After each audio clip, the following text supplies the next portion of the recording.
Voici comment faire pour résoudre un problème graphique. Donc, ici, qu'est-ce que nous avons?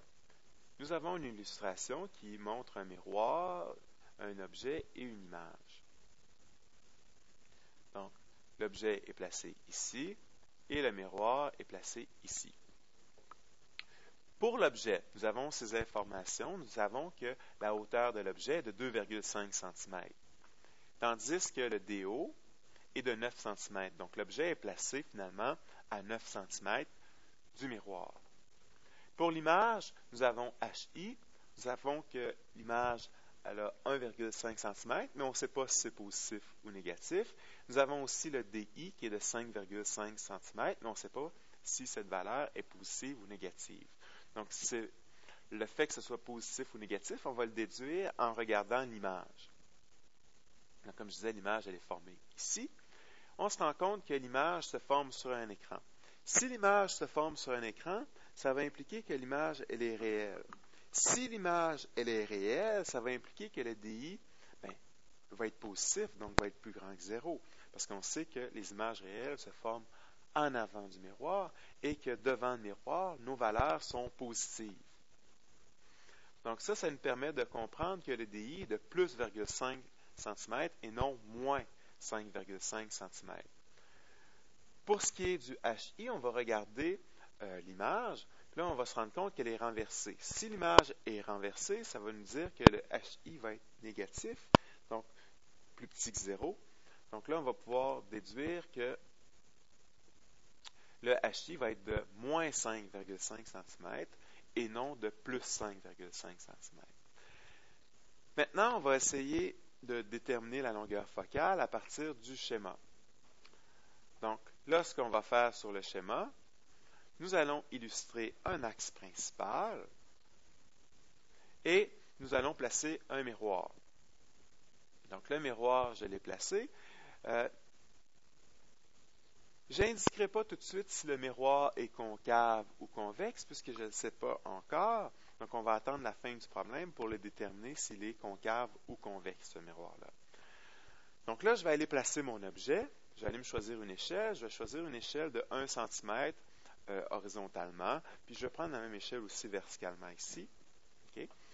Donc là, maintenant, je compte. Puis là, je m'organise pour avoir un objet qui est à 9 cm devant mon miroir et qui a 2,5 cm de hauteur. Donc là, je viens de placer mon objet ici.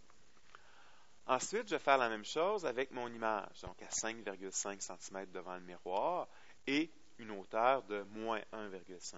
Donc une image qui est renversée, comme l'illustre l'illustration. Donc ça, c'est la position de mon image. Ensuite, pour résoudre le problème, pour trouver la longueur focale, je vais utiliser les rayons caractéristiques.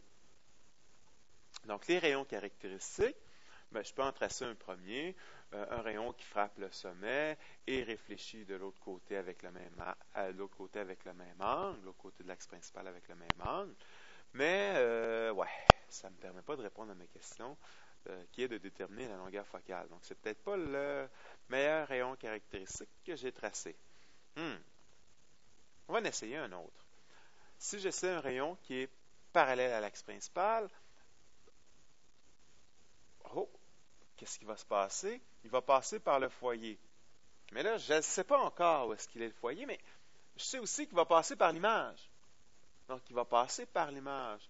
Et, qu'est-ce qui se passe? Je me rends compte que, tout simplement, s'il passe par l'image, il passe aussi, il va croiser aussi l'axe principal à un endroit, et c'est ceci qui va me permettre de trouver finalement la position du foyer. Donc, je viens de déterminer graphiquement la longueur focale qui est environ 3,5. Je viens de le déterminer graphiquement. Okay?